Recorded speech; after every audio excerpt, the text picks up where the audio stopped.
If anybody can't attend tonight, but would like to, we'll have a meeting recording. And I will share my screen.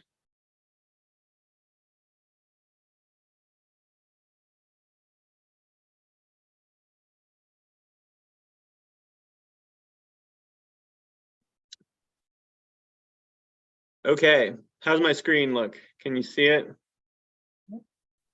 Looks good. Okay, great. Well, thanks again to everyone for joining us tonight. I am Andrew Smeltz, planner at Southwest Regional Planning Commission, and I'm joined by Senior Planner Lisa Murphy, my colleague from Southwest. And we are working on our long-range transportation plan, and the corridor meetings that we've been holding are part of the outreach effort for that project. Tonight we have a short presentation, and then we want to get your input. We want to hear from community members, local officials, members of the public, elected officials, local experts, and we want to know what your thoughts and opinions are on transportation. Challenges, opportunities, project ideas, safety concerns, infrastructure concerns, things like that. We want to know what people in your community are saying about transportation so we can incorporate that into our long-range plan, our long-range transportation plan. The title of our long-range transportation plan is Southwest Connects, just like you see on the slide. And we're going to complete an update to our plan that will be done this summer. I'm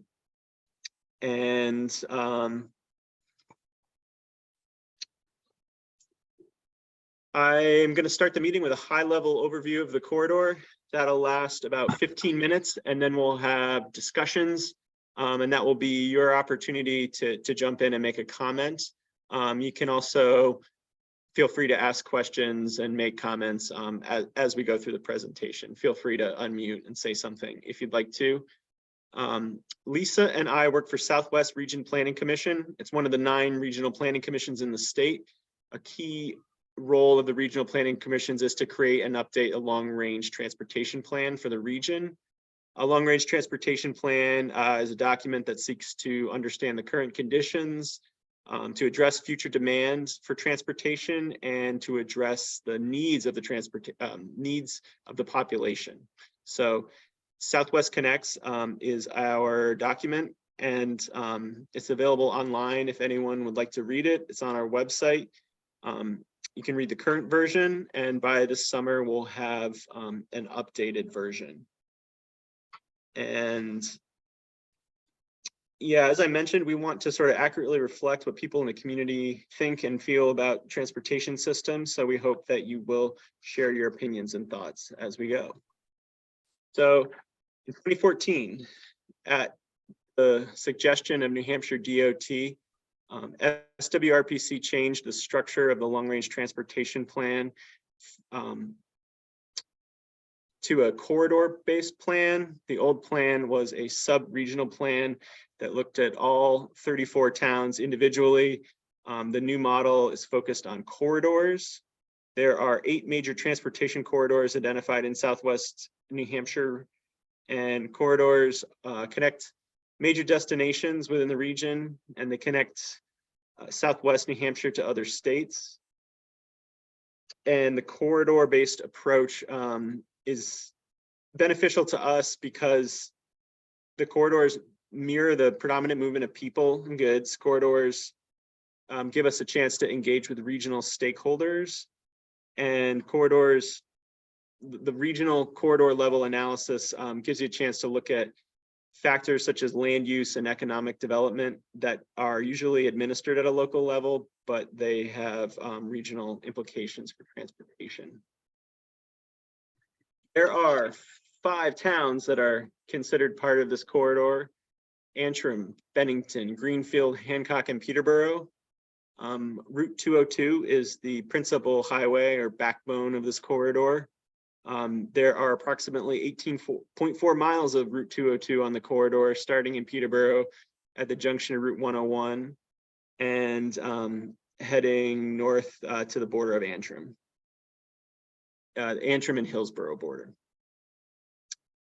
The Route 202 corridor also includes portions of Route 31, Route 47, 123, 136, 137, and then Peterborough Road in Hancock. And roads that are included as part of the corridor are shown in blue. Part of the long-range transportation plan is to assess safety. This map shows the location and severity level of crashes over a 10-year period from 2011 to 2020. There were 18 serious vehicle crashes that occurred on the Route 202 corridor between that time period. A serious crash falls into one of three categories. A crash involving a fatality. There were 4 fatal crashes. They're shown with the red square on the map. Second category is a crash involving a serious injury to motorists. And over 10 years, there were 11 that occurred. Those are shown with the orange square. And the blue circle is representing a crash involving a fatality or serious injury to a pedestrian, cyclist, or moped. And there were 3 crashes involving a non-motorized vehicle during the 10-year period. And most of the crashes occurred, almost all of them occurred, except for 3 on Route 202. And there was a fatal crash on Route 123 in Hancock in 2012, and a crash involving a serious injury to a motorist on Route 31. So I guess all except for 2 were on Route 202. Okay, road safety can be improved by lowering vehicle speeds, improving or adding signage and signals, and increasing the visibility and pavement markings. Road safety for pedestrians can be improved by adding or improving pedestrian infrastructure. So pedestrian infrastructure, what we mean is sidewalks, crosswalks, curb ramps, activated buttons for crossing. And notable safety measures on the corridor are for pedestrians, there's sidewalk infrastructure in the village areas, in the towns. There's the Peterborough Common Path and the Hillsborough Trail for pedestrians and cyclists. And some areas of Route 202 has a wide shoulder, 4-foot shoulder for bicyclists. And the town of Peterborough has a complete streets policy. So that means that they have a policy that will guide future projects for the benefit of all road users. And all road users means, in addition to cars, pedestrians, cyclists of all abilities, people that use transit, everybody that's using the road gets considered through complete streets policy. Here's a list of the DOT projects from the 10-year plan.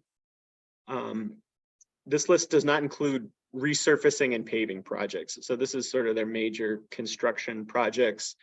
They have one in Peterborough that's already underway to replace the bridge over the Kentucky River at the intersection of Main Street and Route 202. And that, is technically on the Route 101 corridor, but they're adjusting, I think, a little bit of the intersection as you turn onto Route 202. So we included that project. It's a 10-year plan project that's underway.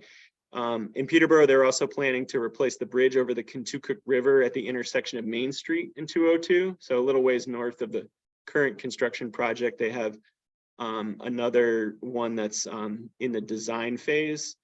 And they'll also be reconstructing the intersection there, part of that project.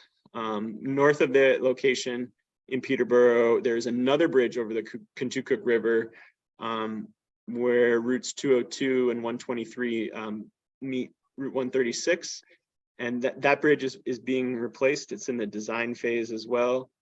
And there are additional bridge replacements coming in Antrim and Bennington that are still in the planning phase.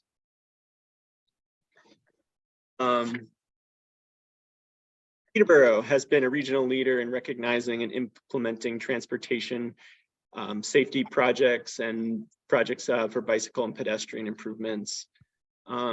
They have funding through MAST, the Monadnock Alliance for Sustainable Transportation. They have an award over the next 3 or 4 years for projects that will create connectivity and with existing bicycle pedestrian infrastructure, and as well as with the common path, Peterborough Common Pathway. Peterborough has an EV charging station as well on the Grove Street parking lot, which is located a little bit off the corridor, but right in Peterborough. And yeah, Lisa, do you want to add any context to this slide before I move on?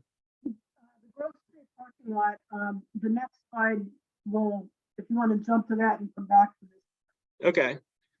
Janet is on with us. She had sent me, nope. Oh, not there. Okay. We can go back. Okay.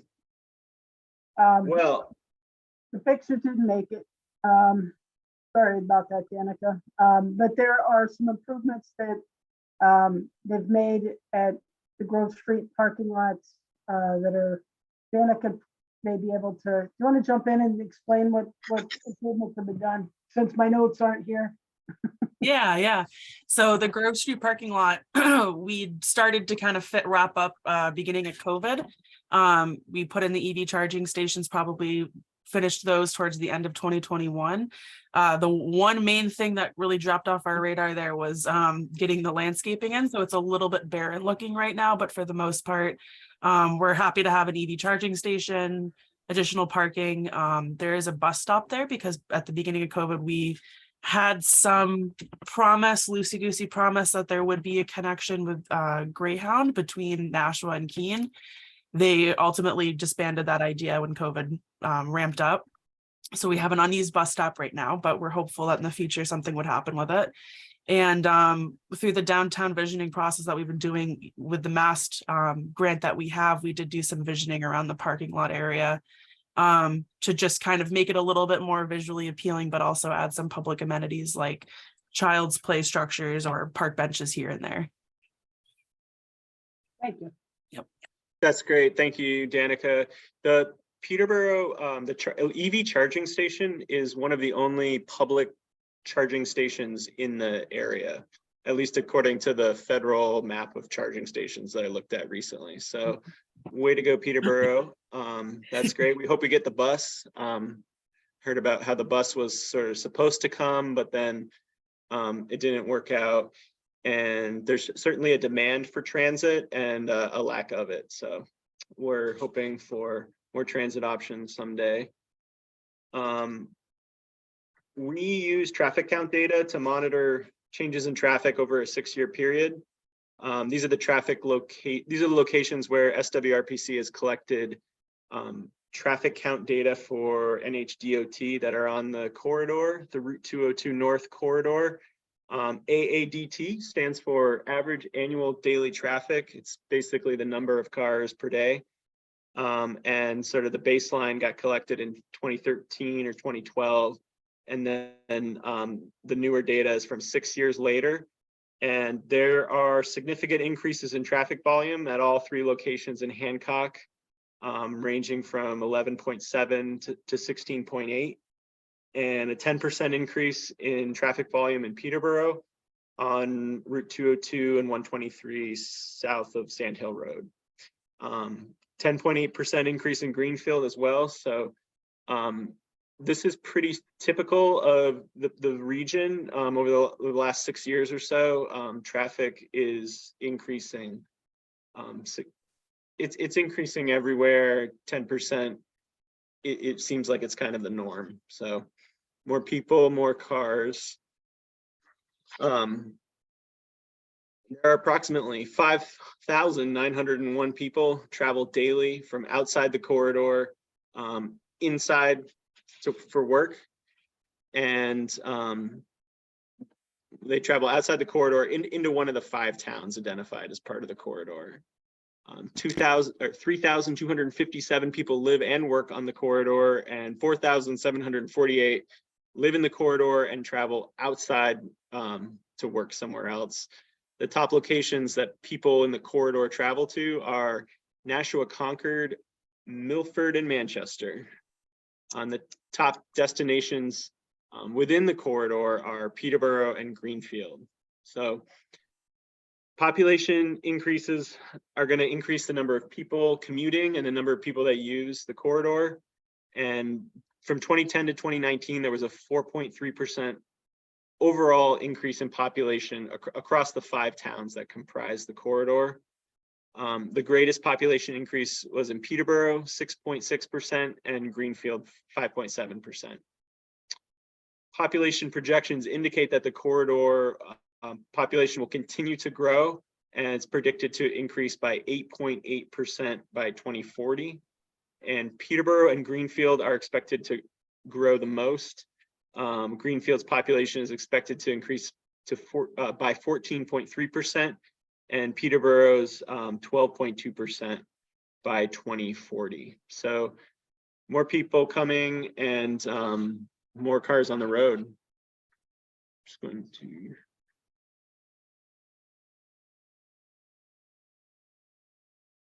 Okay, I'm looking at your comment, Tyler, and I will get to that in a moment. Looks like a good comment. Thank you, sir. All right, so most people that use the corridor drive, right? But alternative modes of transportation are important because some people don't drive. The cost of transportation is high, and there are low-income residents on the corridor.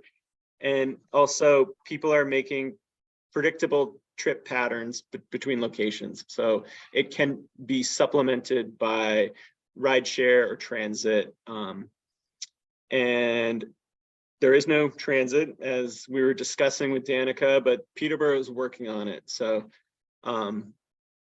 there's been interest in transit that would, connect Peterborough to Nashua and Keene and Vermont, but none at the moment. There used to be a Greyhound bus service, but it's gone now. There is a volunteer driver program called Community Volunteer Transportation Company, CVTC. They provide no fee transportation to people who do not have access to transportation because of age, ability to drive, economics, or other circumstances. The trips have to be for non-medical social service appointments like grocery store, pharmacy, bank, or post office. CVTC is powered by volunteers. They have volunteer drivers, and they're sometimes limited in the number of rides they can provide by volunteers. And communities that are, concerned about rides for people that don't drive can recruit drivers to volunteer through CVTC and to increase the number of rides available in their community. And bicycle and pedestrian infrastructure counts as alternative mode of transportation as well. And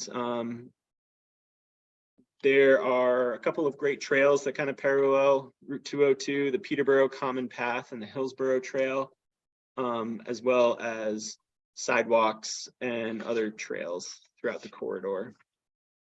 And there's a railroad. It's a freight line that the state of New Hampshire owns. It's in Bennington and Greenfield, and the only operator is transports gravel on the rail line. Okay, this slide shows segments of the population. So we have different groups with different transportation needs. Some people that don't drive, and some people maybe lifestyle choices that influence their transportation preferences. So 18% of the corridor population is youth under 18. A lot of them don't drive, and there are higher percentages in Antrim, Bennington, and Greenfield. So they might need rides, bicycle, they might ride bikes. They can't drive, some of them can't drive. So we want to consider their transportation needs.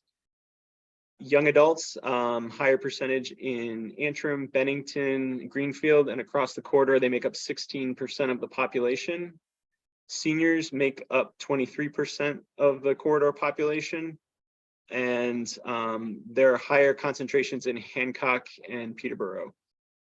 1 in 3, or excuse me, 1 in 5 seniors doesn't drive. That's pretty high. And, we have an aging population and we want to consider their transportation needs as well. 12% of the corridor population is low-income residents. The cost associated with owning a personal vehicle is high, and low-income residents could benefit from alternative transportation options. 13.8% of families with children living on the corridor are headed by a single parent, and single parent households, same. They have, they need flexible transportation options to help them deal with time constraints. And 12% of the population is individual with disabilities. So that might include some folks that don't drive as well. So at this point, we are going to jump into our discussion, and we're going to sort of discuss 4 topics. Well, 5 if you count other topics, but 4 main topics that we want to hit are safety concerns, transportation options, resiliency, and infrastructure. And I am going to stop my share so I can look at the chat.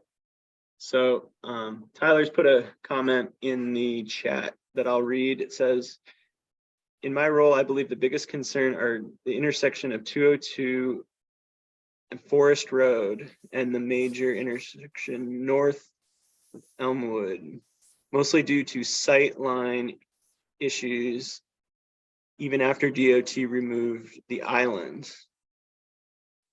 I also believe it. So Yeah. so that area, I don't know, 5-6 years ago, there was elongated granite curb islands that ran most of the entire intersection because the hill approaching from Peterborough had a slow and passing lane, which they removed and created a single lane. But even to this day, it seems to be that there's a large amount of incidents at the intersection due to sightlines that may not be able to be corrected due to elevation.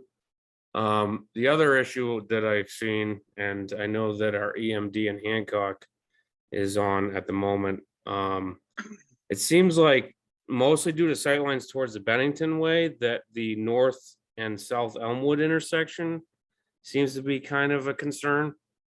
He might be able to chime in on that.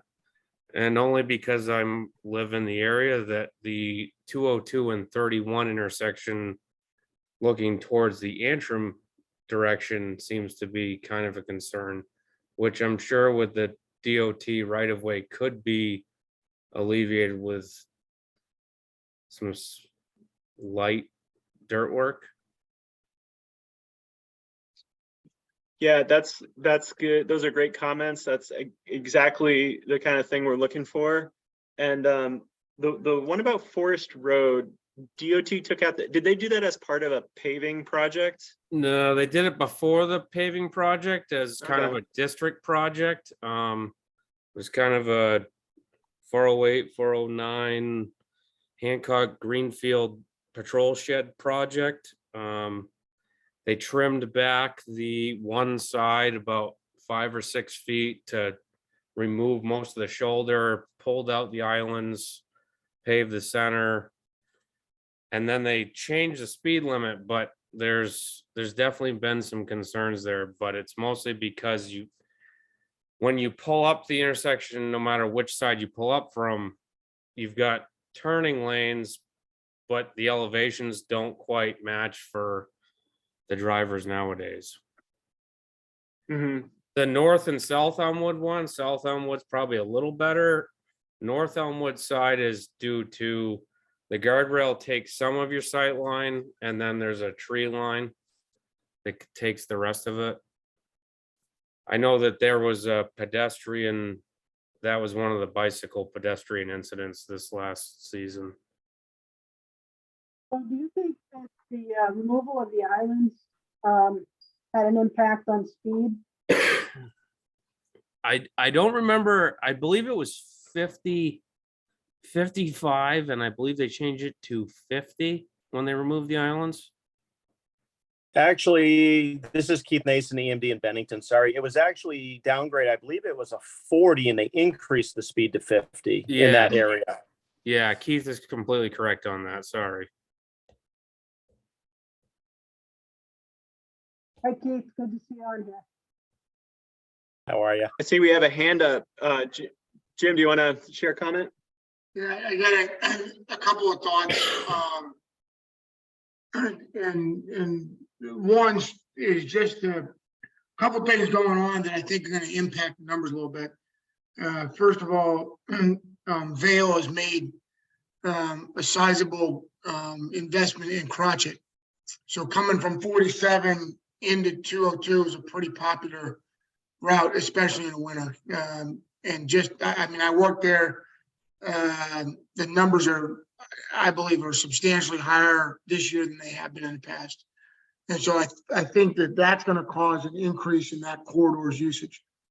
The other thing that happened is the mill building in Antrim, right on 202, directly like 2 feet from 202, where they put the mocha pot in. They're putting 37 apartment units in there. And that literally is directly, less than a sidewalk distance from 202 as you go through Antrim. And so in my mind, to Tyler's question, the biggest, and I drive this road literally several times a week. The biggest sort of danger point in my mind is right in the Antrim, where 31 Y's off and 202 goes up to Hillsborough and 31 heads up to Route 9 and toward Keene, right where the Sitco station is. That's a intersection that could use a light, I believe. It's a pretty big congestion area. I was looking at your, and this is going to your infrastructure and resilience. I was looking at your casualty chart, and I don't know that there's a correlation, but in about 2019, they redid all of 202. It took them 2 years. They repaved the whole thing, and it was bad. I mean, there were significant potholes all up and down between Bennington and Peterborough. And they did a tremendous job doing that. But I think that the timing of the maintenance, especially on 202 with the amount of traffic it gets, I think is important. I don't know that there's a correlation to the casualty chart, but it just struck me that there were more casualties before they paved than after. So I'm not saying it's causal. I'm just noticing sort of from a timing perspective. Yeah. The other thing is on the bike trail, it goes basically from Deering down through Peterborough. It's a great trail, except about a half a mile of it is pure sand. And it's right at the Antrim airfield. So I think with a minimum amount of infrastructure work, you could increase the usage on that trail substantially.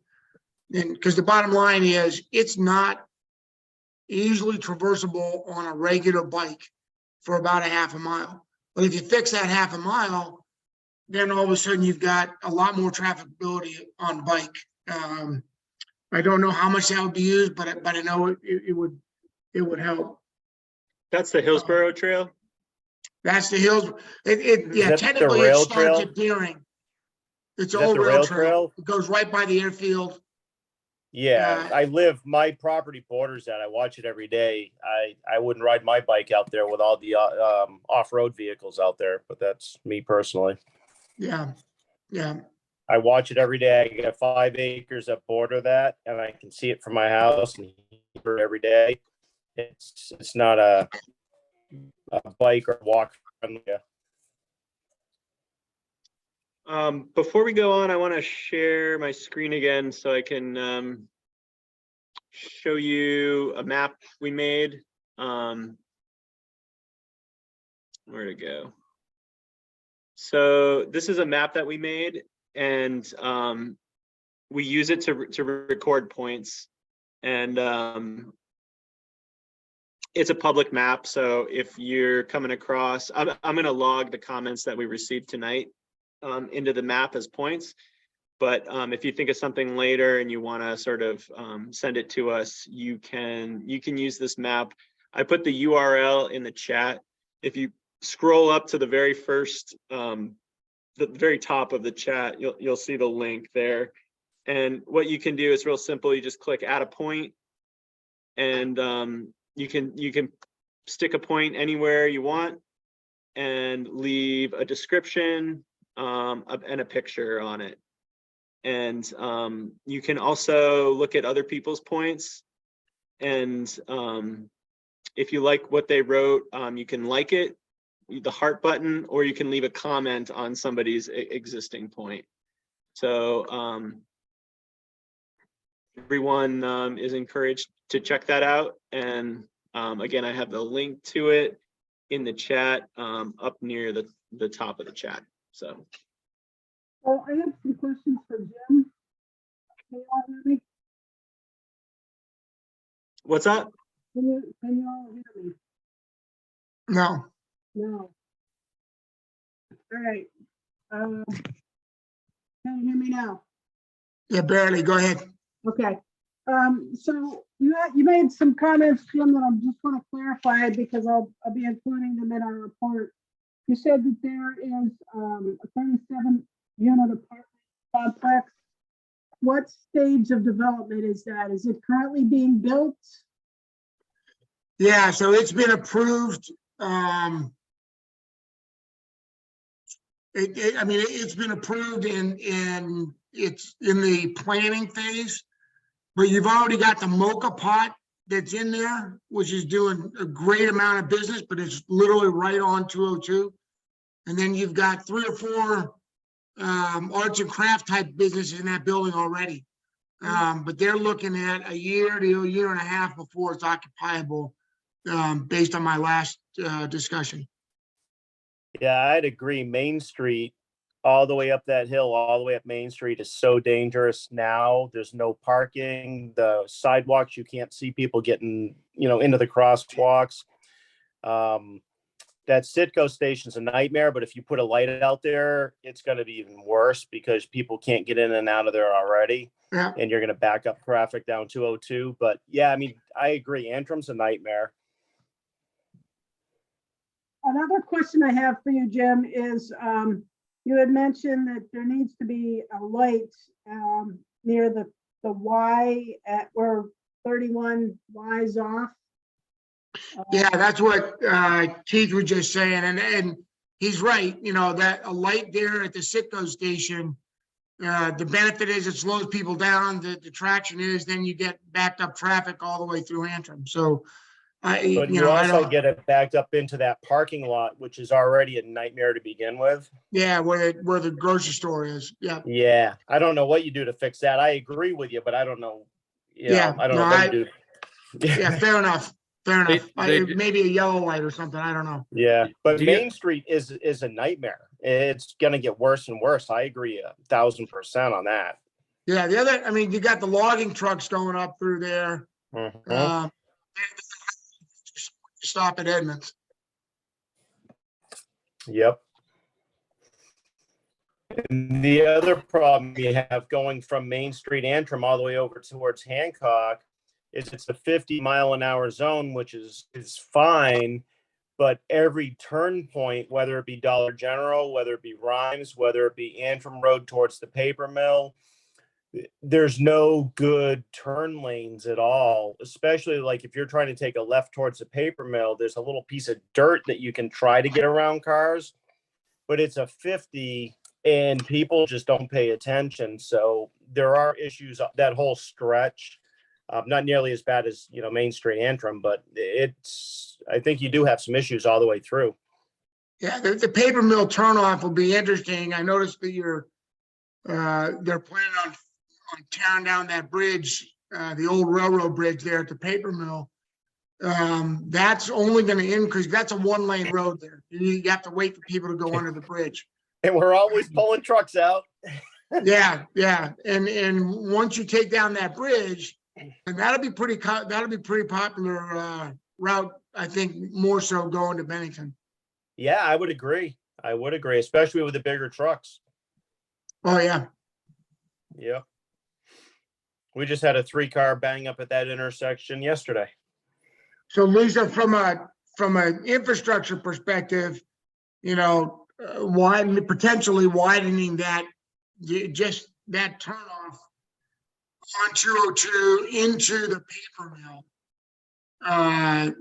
providing, you know, a way around that, that might be a way to reduce potential safety issues. Yeah, those are fantastic comments, and, you know, I don't know how much you've been in contact with JB Mack from our office. He's our transportation planner. He looks for projects to include in the 10-year plan for DOT. So I know that every year or every other year, he puts out a memo to the towns. I don't know whether it goes to the road agents or maybe the Board of Selectmen and road agents, you know, but looks for towns to submit potential projects. So, and, you know, Peterborough has been great with submitting projects like that, and you know, things get done. It takes a while, because it is a 10-year project, 10-year plan. So they go through, you know, the concept phase, then the planning phase, and then the engineering phase, and then finally the implementation phase. But, you know, it's a start anyhow. When I was talking about the 10-year plan projects, I said there would be bridge replacements, but actually the project in Bennington, someone mentioned, is just removing the abandoned rail that goes over the road. So Yeah, it's Andrew, that's not a what we're talking about. That's a 1-lane throughput. So you have to wait on one side of the road for the car coming the other way. Yeah, it's an old bridge trestle, and Yeah. it's been a nightmare for us. Daily, there's trucks that have to get backed up, and some get stuck, and we just started calling the state finally to come down and cite them when they get stuck under the bridge. But yeah, that's a nightmare through there. And when there's any little bit of snow on the ground, they can't back up, and it takes hours to get them out of there sometimes. Yikes. I know I've seen that at some point, but I don't drive over that way too much. I'm over here in Keene, so, but It's I'm literally familiar right in with- front of the paper mill. Yep, I'm familiar with what you're talking about. Danica left a comment. Thanks, Danica. I think reiterating what some other folks have said about Main Street in the interim. So we'll Yeah, definitely make a note of that. Yeah. All of the comments, I'm gonna go back to the video recording, and I'll make the comments into like a little notes memo and post it online, and I'll put the comments in the map, and then, you know, they'll become part of our long-range transportation plan when we update that. I would also echo what Andrew had said about putting these dots on the map. You know, you all have had great comments on the information, so that would certainly be helpful. Yeah, Andrew, if you could email that out, I don't see it on the chat. Okay, I'll put it in the email, a follow-up email that I'll send to everyone. I just put a link that says SWRPC. Oh, I got it now. I got it. So, we have like a regular survey, a form-based survey, and then we also have the map survey. And it's pretty easy to use. You just click the button and leave points on the map. You can leave comments and pictures too, if you want to. And you can comment on other people's comments too. Just, you know, be nice. And yeah, I'll share that again in a follow-up email, but you can find it on our website, swrpc.org/southwestconnects/survey. Lisa, are there any other discussion topics we want to hit tonight? We've kind of talked a little bit of everything. Yeah. Are there any folks from Greenfield here? Or anybody that knows of anything in Greenfield that should be included? And Danica, do you have anything additional that you'd like to add about the Peterborough improvements, or, I do want to mention that Peterborough. I think probably our toughest area right now in that corridor is the intersection of 202 and 101. For pedestrians trying to cross. More often than not, they're running through traffic because they don't want to wait and bother people.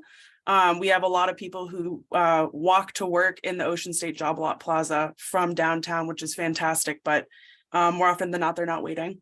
But other than that, I think we probably don't have much more comment on just the Peterborough portion, but I did want to mention that as a member of the public, between Bennington, all the way up to Hillsborough, I do often see folks commuting by bicycle, and it's morning and evening. So it's like they're going the opposite way that I'm going. Thrilled to see people that are cycling, but I'm always scared for them because they're going through sections that don't even have a breakdown shoulder. If we could better assist them, I'd be really, really happy with that. So those are probably all my comments. Yeah, I'm starting to see some of them on those little hover vehicles too, when they're not lit up or anything at night. Yep. It's pretty scary. Yeah, I know. Great to see, but yeah, there could definitely be a couple things probably improved. Yeah, I agree with you there. Yeah, we actually have our superintendent of utilities takes one of those one wheels. He actually lives over in Greenfield, and he comes over from Greenfield on a one wheel. Saves gas, but he's only crashed once. So Like a hovercraft thing? yeah, it's like one of those electric skateboards, but there's just one wheel. So he said he was changing a song on his phone and he hit a rock and went says it's worth it though. There's Yeah, somebody I see going on 202 on Antrim all the time, and he goes to Hillsborough, and I see him bumping around in Hillsborough, but it's the same thing. He's on this like one wheel thing. He doesn't have any lights. And I watched somebody almost take him out by going around a car by the Turnpike Road into the breakdown, and they almost took him out because they couldn't see him. And I was thinking, oh my God. Yeah. Yep. Oh. Yeah. But we're going to see more and more of those. Yeah. Oh yeah, definitely. Yep. Yeah, I agree with what you're saying there, that walking and biking to work is something that you love to see, but you want there to be safe conditions for the people that are out there doing that. So we will make a comment. It doesn't produce change overnight, but it can definitely give the town something to point to when you do get around to sort of creating a project that will be a description of the problem that you're seeking to address in the future. It takes time to get these things moving. In our last meeting, we heard a little bit from someone from Dublin about the process that it took to get the traffic calming that's in the center of Dublin sort of to get that project rolling. And one of the things they said that like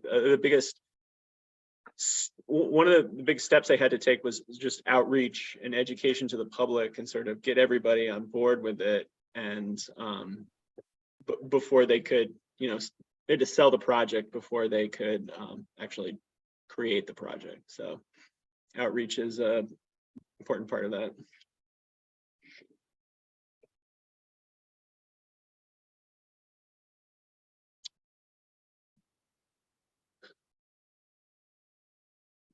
One of the topics that we put on our discussion list is resiliency.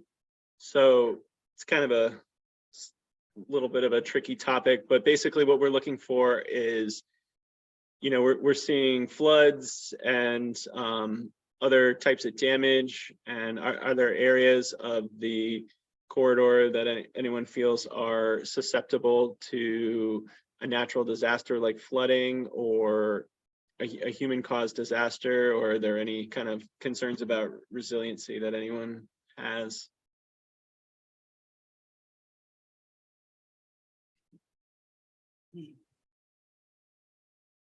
Flooding is kind of the main issue that comes up when we talk about resiliency, because it's the most obvious, I guess. Like a flood could damage the road. Culverts that drain the roads in places sometimes make them vulnerable if they're not sized correctly. So like I said, you can make comments at any time. You can email Lisa or I, or use the surveys that are on our website. So if something comes up in your mind later, don't hesitate to get in touch with us about that. Are there any other topics that we should hit, Lisa? We usually talk about resiliency. Let me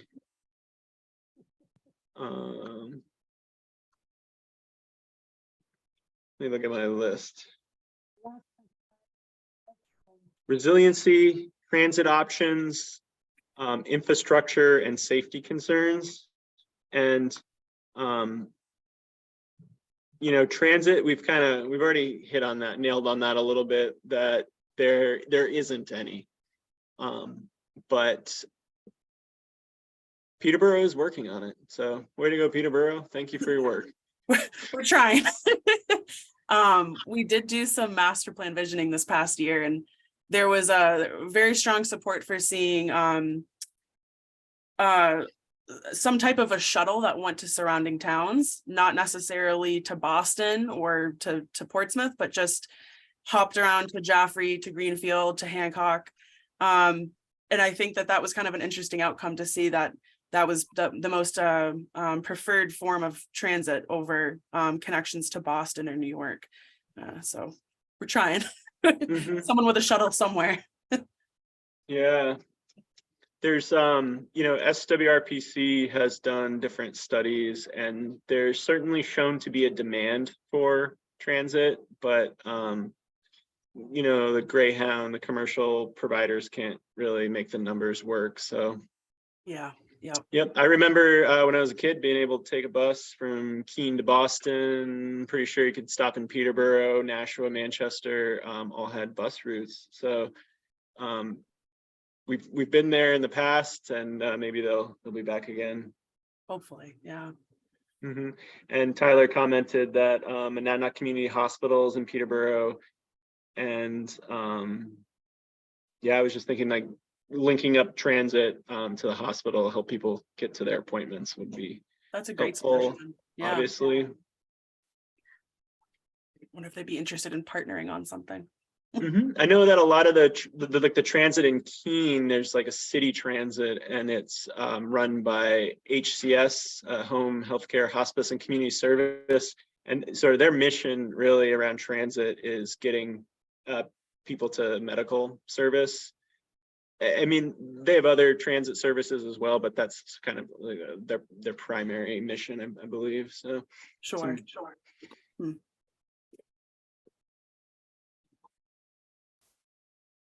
Hey, great job, guys. I gotta run, but keep up the good work. Thanks, Jim. Great to hear you again. All right. Thanks for joining Talk to you us. later. Okay, bye. And Keith, I just saw your email pop up on my other screen, so I'll get you on the email correspondence. I appreciate that. Yeah. We've done some work with Lisa recently, and somewhat familiar with how the process of all this goes. Yeah, I mean, it definitely, a new transportation project doesn't move quickly. It takes a lot of time, meetings, planning, studies, and all that to sort of get these things off the ground. But this is where it starts sometimes. So we appreciate everybody's comments and, you know, helping us get a better picture of what's working and what's not in the transit system in this area.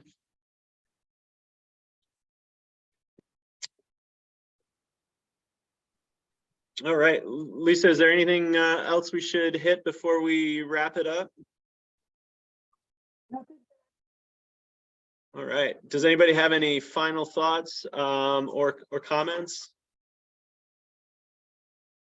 All right, well, thanks again for joining us, and really appreciate everyone that came out and provided comments. And we're going to sort of summarize these comments and distribute them. They'll be on the website. We'll put a video of the meeting on the website as well. And anybody can submit comments at any time to Lisa or I through email. We're reachable. You can find our email address on swrpc.org. And I think I emailed a lot of you already. So if you want to get in touch, don't hesitate to reach Lisa or I. And thanks again for joining us. And we really appreciate your feedback. It's very helpful. Great discussion. Thanks for having us. Thank you. Anytime. Thanks for coming out on a Wednesday night. Have a good night. Yep, you too. Thanks. Thank you. Thank you.